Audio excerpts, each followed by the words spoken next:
Dos personas que estuvieron en el mismo lugar al mismo tiempo no cuentan la misma anécdota.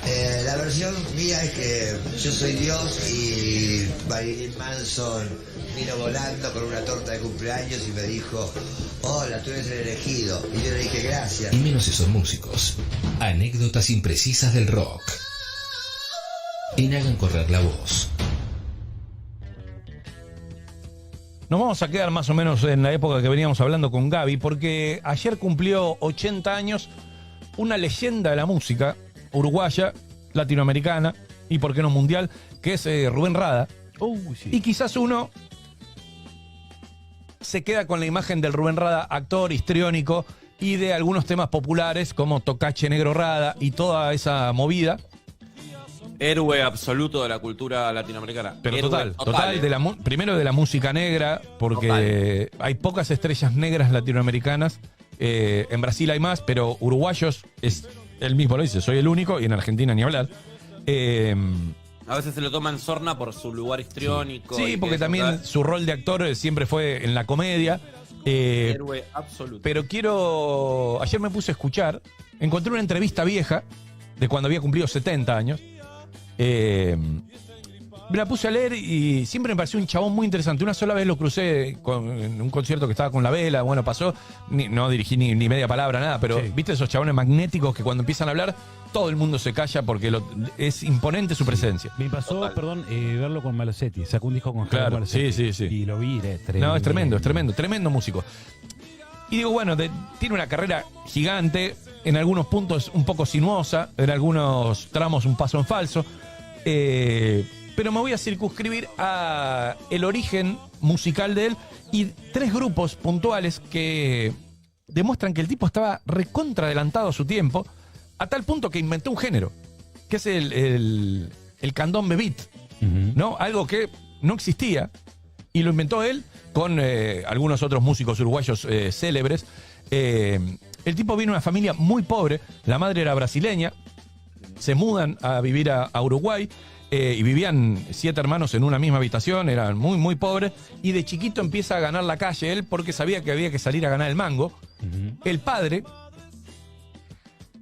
no era un padre presente, de hecho durante 2 años él no lo ve, de 2 a los 4 años él tuvo tuberculosis, le cuesta recuperarse, y el padre era músico, tocaba el tambor, el repique como le dicen en Uruguay. Era uno de los repiquistas más famosos de Uruguay, uno de los más grosos que hay en la historia de la música del candombe uruguayo. Pero bueno, como todo músico de esa época, muy bohemio, muy en la joda, muy en el escabio.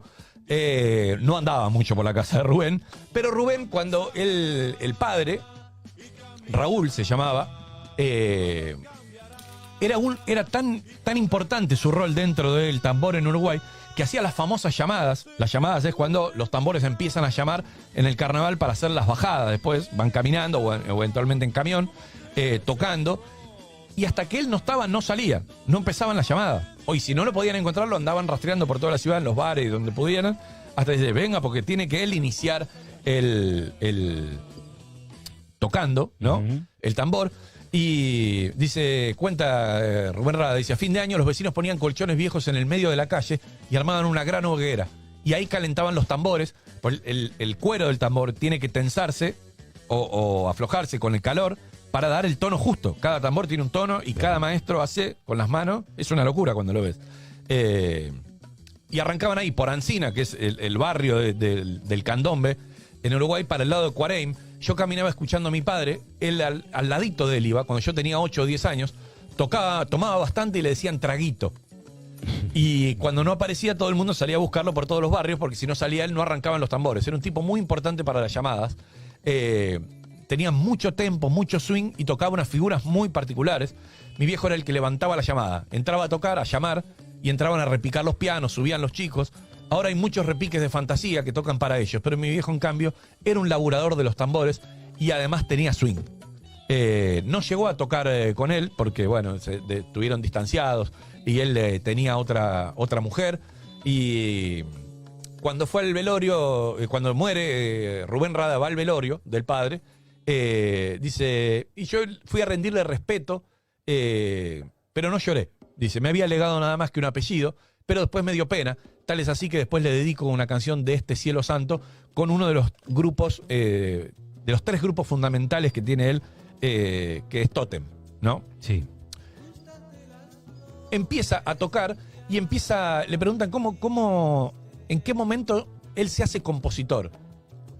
Dice, yo un día iba por la calle y escucho Love Me Do de los Beatles. Y era una cosa tan distinta, tan increíble, que le pregunto a un bajista, dice, ¿quiénes son estos? Un bajista que se llamaba Ringo Tielman. Y ellos fueron los que me inspiran a componer. Y justo en ese mismo momento, un toque antes, encuentro a una novia que yo tenía besándose con su primo. Y así que fue el primer tema que compuse, se llamaba Susie. Llego a la casa de Ringo llorando, y él me calma, y me pone George on My Mind de Ray Charles. Y esa canción me marca para toda la vida. La canta siempre. Sí, y porque es una de La las canta canciones siempre. lo transforma, digamos. Y empieza él a participar en una escena que había en Montevideo que se llamaba el Hot Club, que eran músicos que tocaban todos un huevo y que hacían como grandes conciertos. Y él, había un grupo que se llamaba Hot Club y el otro Hot Blowers, que era donde estaba él. Y ese grupo del Hot Blowers tenía muchos músicos grosos de Uruguay, que después serían más grosos también. Estaba Cacho de la Cruz en trombón, Bachicha Lencina, el trompetista. Los apodos son maravillosos. Bachicha Lencina y los hermanos Fatoruso, 2 leyendas también de la música uruguaya. Yo todavía no había tocado percusión, pero me moría escuchando. Perdóname, Sí. en las personas que vos estás diciendo, los unifica algo que es lo que decías hace un rato, un enorme, ¿cómo se llama? ¿Cómo se dice? Conexión con lo que estaba pasando alrededor del mundo. Una hermosa sabiduría, una hermosa y vastísima sabiduría musical. Los Fatoruso, Rubén Rada, son tipos de excelencia musical, ¿eh? Sí, Pueden sí, hacer sí, son monstruos. lo que quieran, Monstruos son total. monstruos. Tipos muy, muy, muy ilustrados a la hora de Sí, tocar. sí. Y él, cuando le preguntan cuál fue la enseñanza más grande que aprendió ahí, da una figura espectacular que dice, a escuchar adentro de la canción. Dice, yo hasta ese momento escuchaba canciones. De pronto aprendí a escuchar lo que pasaba dentro de la canción, lo que hacía el bajo, lo que hacía la batería. Hugo y Osvaldo, los hermanos Fatoruso, me enseñaron. Y a partir de ese momento se me abre el oído y me aparece un nuevo panorama. Claro, pasó a ser músico. Claro. Dejó de ser oyente. Bueno, se conocían de antes con los hermanos Fatoruso, pero va curtiendo toda esa escena. Menciona un par de maestros más. Nunca estudió música. Dice, nunca estudié una mierda, me arrepiento millones. Pero no tenía cabeza. Dios me hizo a fuego lento. Dice, cuando otros me pasaban por arriba, yo venía de atrás. Llegué a crecer mucho, pero tarde. Yo siempre la veía pasar, todo el tiempo. Pero tenía una facilidad natural para las melodías. Dice, yo me ponía a cantar y me salen las melodías. Entonces me busqué gente que me pudiera construir las melodías, construir alrededor de las melodías que yo tenía en la cabeza. Y el primero fue Eduardo Mateo, que es uno de los grandes socios de Rubén Rada y que es uno de los tipos más importantes de la historia de la música popular uruguaya, Sí. que ya falleció. Fue uno también de los primeros en combinar lo que es el candombe puro con otros ritmos, con bossa nova, con el beat, con el rock. Toda una fusión que es muy de Uruguay y que después cuando escuchemos algunas canciones van a decir, che, boludo, esto es La Máquina de Hacer Pájaro. Esto es Claro, esto es tal cual, la grasa tal de las cual. capitales. Claro. Nada Tal más que cual. 8 o 9 años antes estaban esto. Venía muy adelantado a lo que, de hecho, si escuchan Hipercandombe y escuchan la de Totem o el Quinto, van a decir, boludo, claro, está choreado acá. Por eso también es el respeto tan grande. En el último concierto de Fito Páez lo hizo subir. Hay mucha gente, los Fatoruso ni hablar, pero empieza a rescatar como dice, este tipo estaba en otra galaxia, estaba Claro. con una Sí, data sí, que sí, nosotros sí. no la podemos creer. Estaba- No es el boludo que toca el tamborcito y dice, ¿entendés? Claro. Y ponía caras pícaras en la tele. No, mucho más allá. Con Mateo se conocen en la calle. Él iba paseando con la guitarra y nos saludamos. Él me conocía a mí de los Hot Blowers, dice Rubén Rada, y él tocaba bossa nova y samba con un grupo que se llamaba Los Haces Cariocas. Gran nombre para ponerle Buen nombre. a un grupo de bossa nova. Y nos quedamos charlando, divagando, hasta que me dice, ¿por qué no nos juntamos un día de estos? Así que el día siguiente le estaba tocando el timbre en su casa y serían las 10:30 de la mañana. Ese día compusimos 8 temas. Durante los siguientes 5 años nos vimos prácticamente todos los días. Debemos haber hecho potables 100 temas. A la mayoría nunca los llegamos a grabar. Le preguntan cómo era esa dinámica. Dice, por lo general yo proponía una melodía y Mateo las daba vuelta armónicamente y musicalmente. La primera canción que hicimos con Mateo fue ¿Qué me importa? Y cuando me mostró Mejor me voy, yo le agregué una estrofa que decía, tal vez te guste mucho pasar tus horas solo, y una parte con claras referencias de Piazzolla. Era todo de memoria, no teníamos grabador. Mateo siempre estaba creando cosas y nunca tuvo un buen instrumento. Tenía una guitarra que se llamaba El Palo y con ellas hicimos ¿Qué me importa? Y después, y millones de canciones más. Muy lejos te vas, que es esta que estamos escuchando acá. Por ejemplo, la hice después de dar un par de pitadas de marihuana por primera vez. Fumé y empecé a reírme y no paré. Yo siempre estaba muy arriba cantando y rompiendo las pelotas. Estamos hablando de esto. Después sería un tema del Quinto. Esto es año 68. Le preguntan si él se daba cuenta que estaban creando un estilo nuevo de combinar candombe con beat. Y le dice, no, ni idea. Nosotros escuchábamos los Beatles todo el día. Éramos fanáticos. Muchas veces componíamos en inglés y después le poníamos la letra en castellano. Claro. Y en ese momento festejábamos los cumpleaños con mortadela, pan y agua. No tenían un mango. Estaban retirados. Empieza a haber una pequeña movida y se dan una serie de conciertos en el Teatro Solís de Montevideo, que es un teatro muy famoso. Y a mediados de 1960 y poco, arma el Quinto, que es esta primera agrupación, que era muy popular, todos muy buenos músicos. Imagínense zapadas tipo a los Santana, sí, pero así eternas, pero todos rompiéndola. Pero claro, llega 1968, ya tenían un par de añitos ahí tocando con el Quinto, y él decide irse. Y dice, ¿por qué dejaste el Quinto? Que era una especie de furor en Montevideo. Claro. Dice, la verdad que nos estábamos cagando de hambre. Dice, vino un tecladista que se llama Mike Dogliotti y me invita a irme a Perú. El Quinto era un grupo que no trabajaba mucho. Tocábamos muchas veces a la semana en el boliche Orfeo Negro, pero no nos pagaban. Solamente comíamos de garrón. Me divertía, aprendía muchísimo, pero nunca veíamos un peso. Entonces aparece Dogliotti con una oferta de laburo de $1.000 por mes. Nos fuimos a Perú con un baterista, con el baterista del Quinto, Santiago Amegenda. Dice, cantaba canciones en francés, en italiano, algún tema en portugués, bolero. O sea, fueron a hacerle de músico de casino. Sí. La idea era volver con casi toda la guita, así que como la sardina era muy barata, nos pasábamos comiendo sardinas con cebolla y a veces algún tomatito. Al final volvimos con guita, pero por el aliento era recomendable que no pasaras demasiado cerca de nosotros. Vuelve al regreso de ese viaje y compone lo que iba a ser su primer éxito. Un tema que si lo escuchás hoy parece absolutamente ridículo, pero en ese momento fue furor, que es este.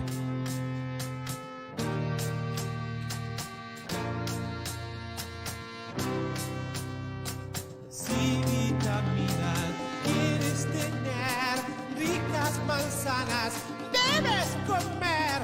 Si no madrugas, encontrarás feas manzanas y llorarás. ¿Por qué? Si te gusta comer manzanas, son más frescas por la mañana. Es una letra que no tiene sentido, pero se hizo tan pegadizo que terminó siendo un hit. Y era el primer hit de eso, y el tema surge, él pasa por un teatro donde había un espectáculo que se llamaba Musicación, y estaban ensayando y se encuentra con un músico, Horacio Corto Buscaglia, que le dice, ¿por qué no te compones un temita para el asunto? Y dice, me fui a caminar por la Rambla un rato, agarré por abajo hasta Playa Ramírez y llegué todo transpirado, anoté unas cosas, subo por la calle Minas y volví y me junté con Mateo. Y en el fondo del galpón compusimos Las Manzanas. Esa noche tuve que cantarla 3 o 4 veces. Fue el primer gran éxito del candombe beat. Vos te diste cuenta que en un Dínamo y la comunidad es maravillosa porque siempre hay alguien que de algún modo es protagonista. Atención, mi vieja fue la pareja de Eduardo Mateo y estuvo en las grabaciones fundamentales, Mateo solo bien se lame, del candombe beat con Rada. Todos tenemos gente que fue testigo en todos lados, presencial en grosso, todos lados. Muy bien. Este tipo de canción, aparte, es una canción que en vivo dura 18 horas, lo que quiere la dure. gente, Sí. claro. Dice, ¿por qué fue tan exitosa? Dice, era muy simple y muy divertida. Es como el orangután de Chico Novarro, por ejemplo. Claro, muy pegadiza, claro. La terminan cantando los nenes, todo el mundo. Porque es una letra absolutamente sin sentido. Sí. Digo, parece hasta un jingle, ¿no? Un jingle de... Como hacía... ¿cuál era la que Dolina cantaba al final de los programas? O en un momento... Ay, no me acuerdo. que hacía con Sí, todo y era sé- eso, sí, ¿no? Como sé cuál decís, que todo pero- sabes cuál digo. Sí, que pero todo no me el mundo acuerdo. es inevitable no cantarla, ¿viste? Es como Sí, un mantra. Tal cual. Ahí es donde empieza a formarse Totem. Totem es uno de los grupos de música uruguaya más importantes que hay en la historia. Dura muy poco tiempo, 1970-1973. Él vuelve de ese viaje a Perú. El Quinto ya se había separado. Y arma Totem, que serían 3 discos nada más. Y se convierte en una banda muy, muy llamativa para la escena. Hacían cosas como esto. Tenía elementos de rock and roll, música latina, candombe. Y Rubén Rada cantando, ¿no? Es cierto que si te dicen que es la intro de una canción de Serú Girán, Sí. es. Sí. También de Santana, también de Santana. Hendrix. O sea, hay mucho de... Son dedos, Hay una versión de No te va a gustar esto. madres son madres, madres, hijos son crías.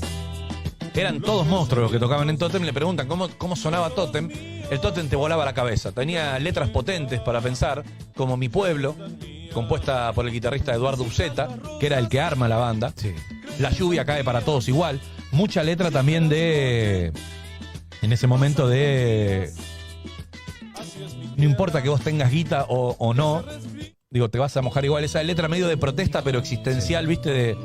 Del rock cantándole al millonario, a la clase alta, ¿no? Dice, con el Lobito Lagarde compusimos Dedos. Era una cosa disparatada. Ahora el Totem te volaba la cabeza, pero con el Quinto te arrancábamos el corazón. El Quinto era una cajita de música, te quedabas con la melodía. Era una belleza, una cosa nueva y refrescante. Totem viene a Buenos Aires a tocar a la Barrock en 1971 y la pasan como el orto. Nos chiflaron y nos tiraron de todo. Al final toqué un blues haciendo firuletes con la voz, diciendo cualquier disparate en la letra, dice Rubén Rada. Recién ahí me aplaudieron. Entonces hice un corte de manga y nos fuimos. Todavía me siguen pidiendo perdón a algunos que estuvieron ahí. Totem tiene mucho éxito y en 1972 van al Teatro Solís. La sala es llena, hay 500 personas coladas y quedan 2.000 espectadores afuera, intentando entrar. Dice, fue una cosa de loco. Yo entré con un pantalón y chaleco negro, cuellito mao y telitas de lana tejidas en todo el traje. Además había diseñado un bastón con un palo bien largo de árbol y lo llené de tachuelas de pandereta. Parecía un brujo. Era muy imponente la presencia de Rada.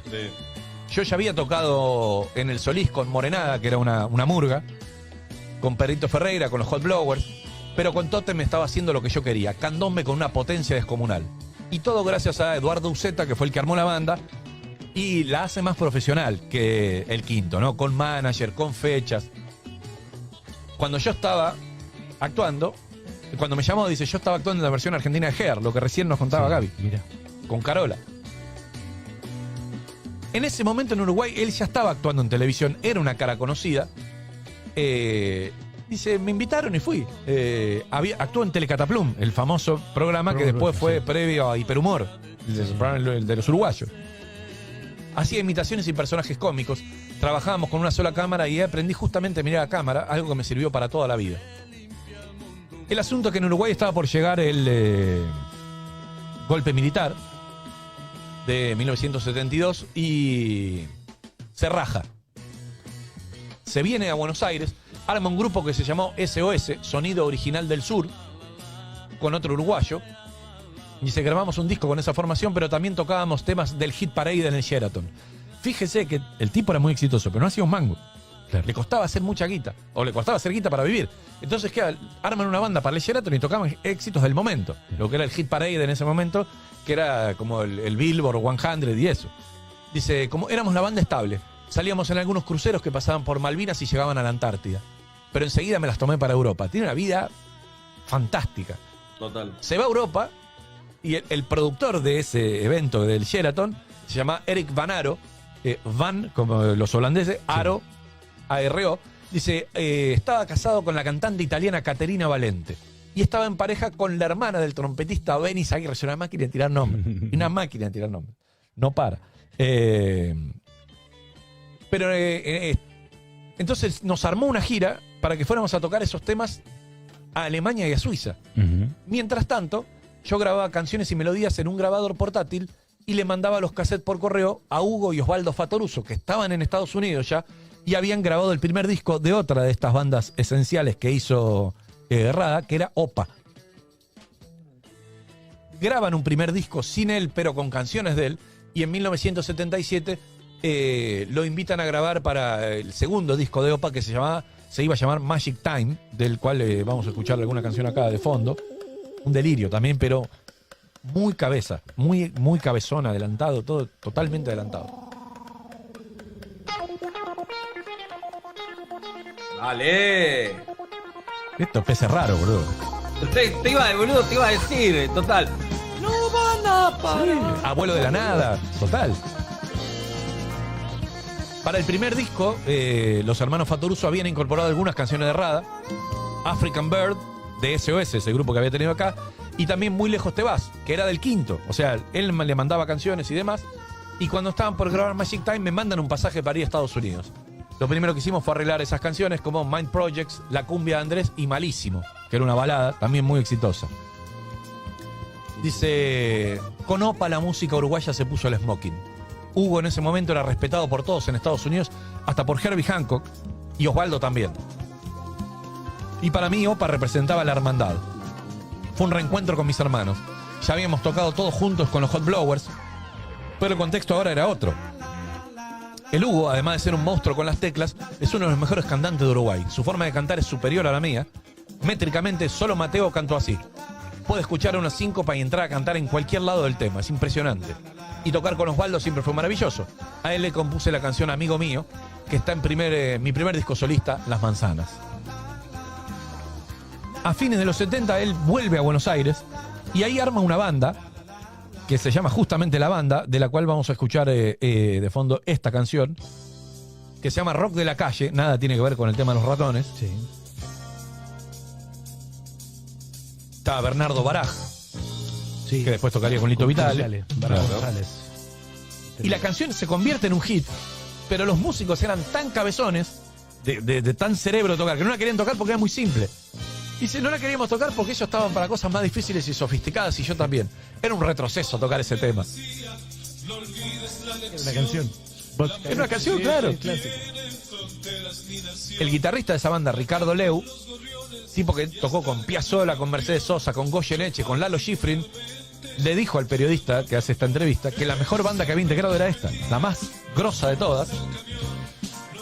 Era un quinteto tremendo, dice. Estaba Osvaldo Fattoruso en la batería. Dice, disfruté con ellos, fue increíble. Esperábamos a que llegara el fin de semana para salir de gira y cagarnos de la risa. Fueron los años más divertidos de mi vida. Eran todos músicos de jazz y lo que tocábamos era muy complejo. Venían a vernos tremendos colegas como Charlie, David Lebón, Oscar Moro, que a veces se subía a tocar, Quintín Chinali, Lito Pumer, Javier Malosetti. Era un grupo que admirado por los músicos, y eso significaba que estábamos haciendo algo interesante. Vos sabés que Charlie García dijo muchas veces que Oscar Moro era fue el mejor baterista que tuvo en su vida. Y Oscar Moro tenía mucho del toque, como le llamaba él, de los uruguayos, digamos, Claro. ¿no? Que tenían ese ritmo en la sangre, y aprendió mucho de esos golpes. Un ritmo Por eso negro. Moro iba, Claro, el ritmo negro. El grupo se desarma, pese a que habían tenido este hit, y le preguntan a Rubén Rada, ¿por qué no se desarmó? La gente dejó de venir, la verdad no sé qué pasó. Pero me acuerdo que hicimos un concierto en el Teatro Alvear y no vino nadie. Y así se hacía muy difícil seguir y me tuve que ir a Argentina. Esto ya estábamos, él se tiene que ir a México y vive en México muy colgado del pincel económicamente. Trabaja componiendo música para terceros, directamente. Le compone una canción a Mijares. Dice, yo con esa canción vivía 2 meses. Después trabajaba como percusionista de Tania Libertad. Y en ese momento me llama Joan Manuel Serrat para sumarme a su banda. Pero yo ya me había comprometido con Tania, y tuve que mantener mi palabra. Y a mediados de los 90 ahí vuelve a Montevideo recién, con una mano atrás y otra adelante. Pero tiene culo que editan un disco. Él edita un disco ya Montevideo. Y se pone de moda la world music. Y el disco explota. Bien. Por ese motivo. Y empieza, bueno, todo un camino de música siempre muy cabezona, muy para nicho. Hasta que en un momento deciden a mediados del 96 rearmar Totem. Y estaban todos muy contentos. Y dice, bueno, vamos a hacer un un show como de reencuentro. Uceta había conseguido una empresa que ponía el dinero para rearmar Totem. El plan era ensayar 15 días y dar un concierto en Montevideo. Enrique Rey vivía en Venezuela y estaba tan emocionado con el reencuentro que mientras esperaba para tomar el avión, y según me contó la esposa, de la emoción le dio un infarto y se murió. Me jodas. No. Y dice, por respeto a él y a su familia, nunca rearmé Totem. No, nos pesó mucho eso. Empieza a relacionarse con músicos de los 90, de una escena que él no había conocido. Tiene un entredicho con Jaime Ross que los mantiene distanciados durante 10 años hasta que después se encuentran y se dan cuenta que eran boludeces. Se habían dejado llevar por gilada. Sí. Nunca habían tenido un entredicho real. Ahí es donde empieza él su beta actoral más conocida. Trabaja en una película en Montevideo que fue bastante conocida y en Gasoleros, acá en Canal 13. Y en un momento, a principios del 2000, elige a Cachorro López como productor. Dice, ¿por qué le pediste a Cachorro que te produjera? Porque las canciones que triunfan son las menos complejas y yo hacía canciones muy complejas. Le pedí a Cachorro... Otra figura ahí para rescatar, ¿no? Sí. Lo de Cachorro de tiempos inmemoriales, una bestia. Monstruo total. Y le dije, enséñame a vender discos. Y me dijo, tráeme las canciones y no vengas al estudio. Yo suelo hacer introducciones instrumentales muy largas, dice Rada, y me dijo, y él dice, mientras vos empezás a hacer toda esta introducción, hasta que llegas a cantar, la gente cambió radio. Le dijo Cachorro. Y Cachorro le pule, lo hace más pop, lo hace más cosas, y él empieza a ir bien. Dice, y a los 55 años, yo me pude comprar mi primera casa con la música. Dice, no tenía casa. Un tipo que era una leyenda de la música uruguaya. Y por último, vamos a cerrar con esto. ¿Cómo es para vos ser el referente de todo un país? Es fuerte. Por eso me tengo que portar bien. Es una tontería, pero yo llevo el peso de mi raza arriba de mis hombros. No hay un artista negro que sea tan popular en el Río de la Plata y eso me da rabia. Me gustaría que haya más grones acompañándome ahí arriba. Yo sé que las macanas que hago las paga mi país. Por suerte no hice muchas. Pero si vos puteás a alguien en la televisión, por ejemplo, dicen cosa de negro. Ahora, le pasa a un hombre blanco, no dicen cosa de blanco. Claro. Es una cuestión de marketing. Y también me da rabia, dice Rubén Rada, que sobrevivió a esta entrevista, sobrevivió a un cáncer de próstata y ayer cumplió 80 años. Y me parecía que esa parte de los 70 inventó un género. Él con los compañeros. Un género que después se hizo famoso en todo el mundo. Y esto simplemente dijeron, che, nosotros mamamos candombe, pero también nos gustan los Beatles. Nos gusta el beat, nos gusta la bossa nova.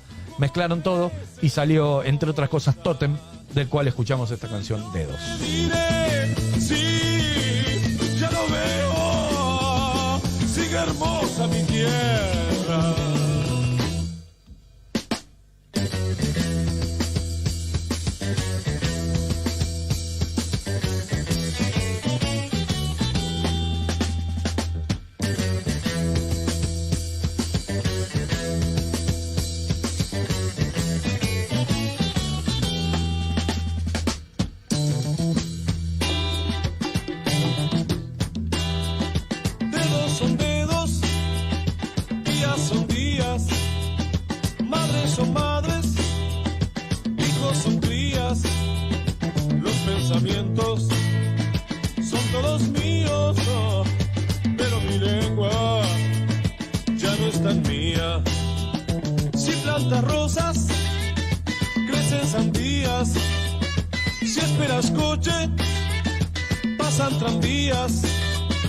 Así es mi tierra, que se resfría y está engripada de hace 1000 días.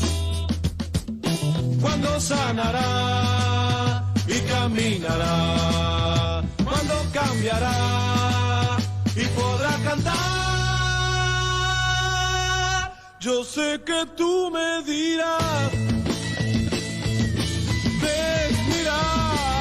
cómo crecen rosas, y entonces yo te diré, sí, ya lo veo, sigue hermosa mi tierra.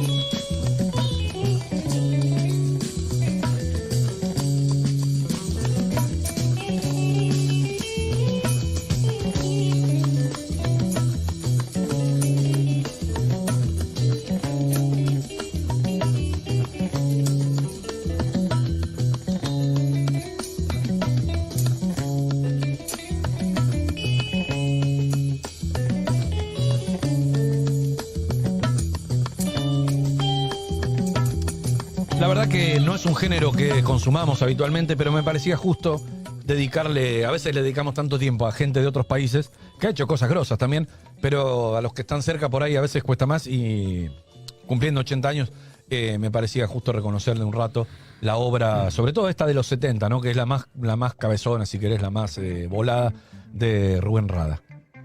Lo fuiste a ver, bebé. No tenía dudas que lo había Yo vi sido. a la banda en vivo, sí, claro. Era Rubén Rada, cantante y percusión. Jorge Navarro en piano. Sí. Bernardo Baraje en bajo. Bernardo Baraj, no, el saxo. Exacto, perdón. Ricardo Leu, si no me equivoco, en guitarra. ¿Quién era el bajista? Porque eran todos músicos, eran todos sesionistas de jazz de la puta madre. Sí, ahí te digo. Era un poco la historia de Toto, pero traída acá. Eran músicos de jazz que... Beto Satrañi Beto Satrañi, boludo, Claro. claro. Bueno, él venía de Raíces, toda la historia. y Osvaldo Fattoruso en batería. ¿En la banda? Sí, ¿Graba el disco de la banda, Fattoruso? dice que sí. Un quinteto asesino. Ricardo Nolé en teclados. Faltaba.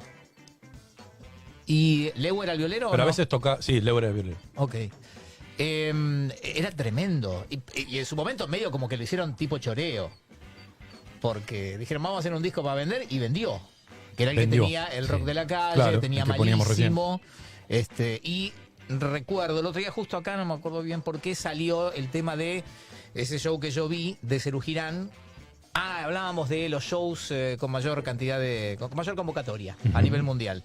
Y ese show de Serú Girán en la Rural, creo que lo buscamos y era 30 de diciembre de 1980, había reunido 60.000 personas. Y la banda había sido el grupo telonero. Ellos habían abierto. Así que la banda lo vi.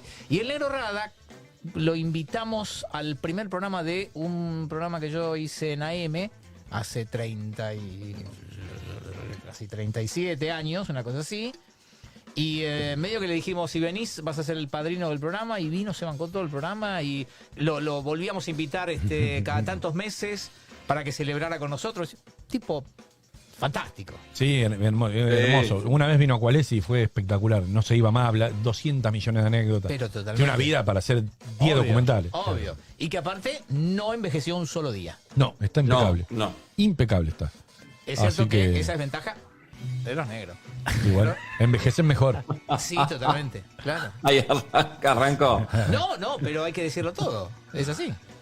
Hola, bebé. Hola, José María.